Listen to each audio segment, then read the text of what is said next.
ఈ నినాదం మీద కవిత చేస్తున్నటువంటి ధర్నా ఏదైతే ఇందిరా పార్క్ దగ్గర వాళ్ళ ధర్నా కార్యక్రమం తలబెట్టారో నిజంగా చాలా హాస్యాస్పదం. ఎందుకనంటే అసలు కవితకి ఏం హక్కు ఉంది బీసీల గురించి మాట్లాడతాను. 10 సంవత్సరాలు మీరు అధికారంలో ఉండి బీసీలకే మనం న్యాయం చేసిరా మీరు ఆలోచన చేయండి. మేము ఇప్పటికి కూడా అడుగుతా ఉన్నాం, నిజంగా కవితమ్మ గారు నీకు చిత్తశుద్ధి ఉంటే, బీసీల మీద ప్రేమ ఉంటే ఫస్ట్ మీ పార్టీ అధ్యక్షుడిగా బీసీని నియమించండి.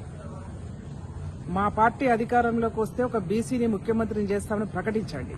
ఆ 2 చేసిన తర్వాత నువ్వు ధర్నా చేయి. ఎందుకంటే 10 సంవత్సరాల కాలంలో మీరు దళిత ముఖ్యమంత్రి అని చెప్పేసి దళితులకు మోసం చేశారు, అన్ని వర్గాలను మోసం చేశారు, బీసీలను మోసం చేశారు. ఇవాళ మళ్లీ కొత్త నినాదం పట్టుకొని నువ్వు ధర్నా చేస్తా ఉన్నావు.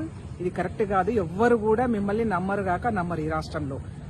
నీకు లిక్కరు కేసులో నువ్వు అరెస్ట్ అయినప్పుడే ఈ తెలంగాణ రాష్ట్ర ప్రజల యొక్క మనోభావాల్ని దెబ్బతీసే విధంగా నువ్వు చేసినటువంటి కార్యక్రమం ఏదైతే ఉందో అది ప్రజలందరూ కూడా తలదించుకునే విధంగా ఉంది. ఇవాళ మళ్లీ అప్పుడు 33% మహిళలకు రిజర్వేషన్ అని చెప్పేసి ఒక నాటకం ఆడినావు. ఇవాళ మళ్లీ కొత్తగా బీసీలు అని చెప్పేసి నాటకం ఆడుతున్నావు. అంటే తెలంగాణ రాష్ట్రంలో బీసీల గురించి మీ పార్టీలో బీసీల గురించి మాట్లాడుకోవడానికి ఒక బీసీ నాయకుడు లేడా? ఎందుకు వాళ్ళ హక్కులు కూడా మీరే హరిస్తారా?